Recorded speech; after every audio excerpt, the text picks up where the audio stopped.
Okay. Now somebody's timing me for 6 minutes. Who am I looking at to do that? Sarah is. I'm going to be standing right here in front of you. I spent 24 years in the Army and named my company after surfing because my last job was on the island of Oahu. And you catch more waves with a longboard than you do with a shortboard. So first half of my career, I was a helicopter pilot. The second half of my career, I was a public affairs officer or a PR guy for the Army. I told the Army story all over the world. Published newspapers on 2 different continents, worked with local, national, international press, in deployments to Afghanistan, Iraq, and then throughout the United States, and on deployments to Japan and things like that. And when I retired from the Army, we moved back here to Ogden, and I didn't know what I was going to do. I applied for a job at the junior ROTC program at Ogden High School. I didn't get it. It's the best thing that ever happened to me because in the meantime, I had friends that said, Matt, I know what you did in the Army in helping market and communicate and work with the wording and the photo and the video. Come do that for me. They said, Matt, help me tell my story. And so we do that. We create complete strategic communication plans for companies because without a plan, how do you know if you're accomplishing what you're supposed to be doing or not? We do writing, photo, and video, and public speaking training. That's what we're going to be talking a little bit more about today and what we need your help with. A couple of stories. A few years ago, Big D Construction hired us to come in and work with some of their internal presenters. When I was in the military, everything the military told me to do, they trained me to do. From flying helicopters to how to stand at attention to how to properly salute, to how to do a push-up. How many of you know that there is an exact way to do an Army push-up? There is. And everything that I was told to do, I was trained to do.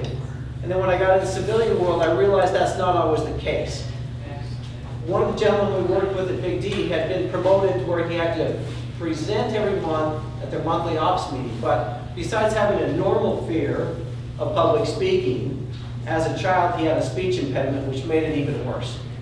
He had to see a speech therapist. And so when he would get up, he said, I was so bad that people would pull their phone out and start emailing and texting and Googling things because they didn't want to listen to me. And after working with him for a few months, my daughter, who works for me, went down and watched his last presentation, and he had everybody's attention in the room. And I saw him a week later, and I said, I'm hearing great things about you. And he said, just wait till the next one. It'll be even better. He was excited then about the opportunity to share his message. He was no longer fearful of it. With charity window cleaning, the owner isn't fearful of speaking, neither is their marketing manager, but they brought us up in to help them with their message. How do we say what we want to say? What do people want to hear? And we work with them on a weekly basis on what's the message, how do you deliver it? We do a lot of video work for them, but a lot of messaging work for them. And we've helped them over the last couple of years grow at about 85% per year. Now that 85% is an interesting number because the Carnegie Institute of Technology found that 85% of your financial success is based on your personality and your ability to communicate, negotiate, and lead, while only 15% is based on technical abilities. If you don't have the technical abilities, you can't do anything in that. I'm not an engineer. My oldest brother is. I don't ever want to be an engineer.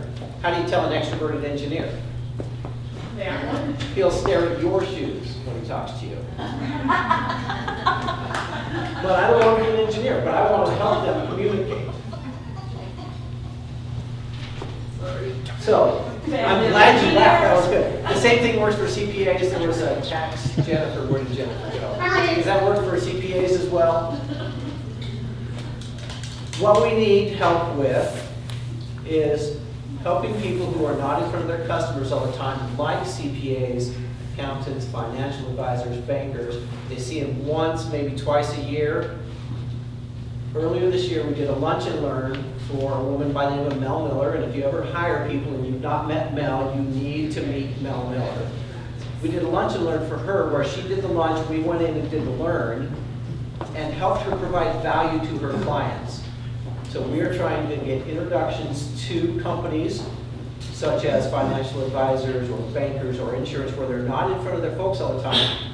They provide the lunch. We'll go in and teach people how to be more effective communicators, help them either overcome their fears or become more effective in their public speaking and communicating. That's my time. Is that correct, ma'am? You have, I have 2 you minutes. have about 45 seconds. All right, well, we're going to end early with 45 seconds on that and open it up for questions. Or I can tell you another joke, but they're bad. What's your joke about? That's what's red and bad for your teeth. A brick.